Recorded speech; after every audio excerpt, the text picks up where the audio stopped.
అన్న నమస్తే అన్న. అన్న నమస్తే అన్న. ఇప్పుడు సంక్రాంతికి 3 సినిమాలు ఉన్నాయి. అవునన్నా. డాకు మహారాజ్, గేమ్ చేంజర్, సంక్రాంతికి వస్తున్నాం. సో ఈ అవునన్నా. సంక్రాంతి విన్నర్ ఎవరు అనుకుంటున్నారు మీరు?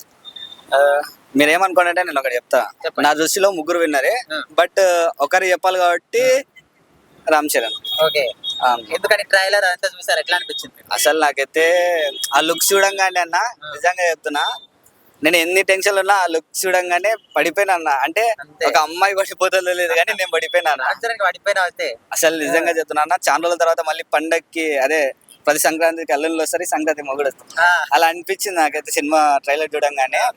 ఇంకా సినిమా చూస్తే నేను ఒకటే చెప్తాన్నా, రోడ్లు బ్లాక్ అవుతాయి, థియేటర్లు వలిగైపోతాయి, అంతే. అంతే. ఇంకా ఎందుకు అంత పిచ్చి రామ్ చరణ్ అంటే?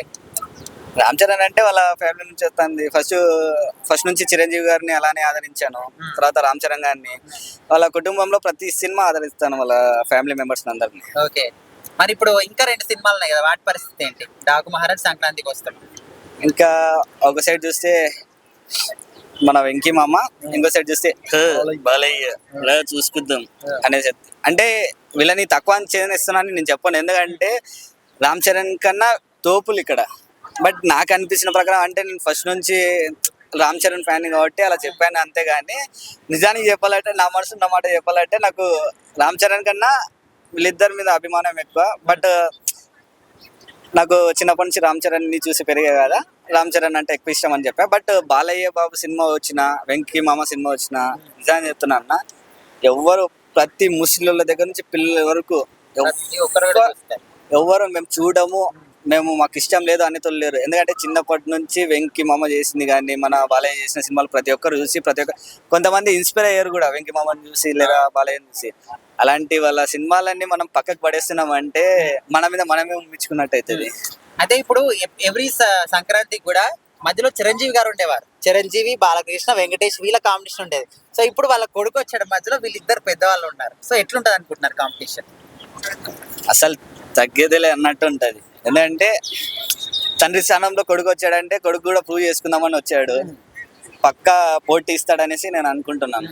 అండ్ ఇప్పుడు కలెక్షన్ల విషయంలో ఒకటప్పుడు ఆంధ్రప్రదేశ్ బెనిఫిట్ షోలకి టికెట్ల హైక్ లో పర్మిషన్ ఇచ్చింది, తెలంగాణ ప్రభుత్వం ఇవ్వమని చెప్పేశారు. మళ్ళీ ఇంకొకసారి దిల్ రాజు అడుగుతా అని చెప్పాడు. మరి అడిగితే ఏమైనా ఈ రోజు ఇచ్చే అవకాశం ఉందంటారా? నేను ఒకటి చెప్తా బ్రో, మీరు ఏమన్నా అనుకోండి, అలా టికెట్లు పెంచి కలెక్షన్ కొట్టేదానికి నిజంగా పేరు ఉండదు.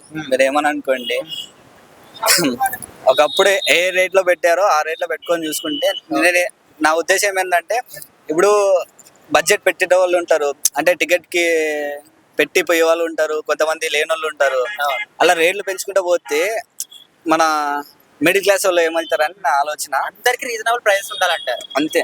ఇప్పుడు ఎలా 250 200 వరకు అయితే ఓకే, మరీ ఓవర్ గా 550 750 అంటే ఎలా? అంటే ఉన్నోళ్ళు వెళ్తారు బ్రో, లేని వాళ్ళ పరిస్థితి ఏంటి అంటే, ఇప్పుడు ఉన్నోళ్ళ కన్నా లేని వాళ్ళకి చూడాలనిపిస్తుంది. ఎందుకంటే పండగ వస్తుంది, అందరూ చుట్టాలు బంధువులు అందరు వస్తారు, అది కాక పిల్ల తల్లి అందరు ఇంట్లోనే ఉంటారు, అందరు చూడాలనుకుంటారు. కాబట్టి ఒక తక్కువ ప్రైస్ లో పెడితే ప్రతి ఒక్కరు కుటుంబంతో పోయి సంతోషంగా చూసి వస్తారని నేను ఆశిస్తున్నాను, అంతే. Okay, thank you.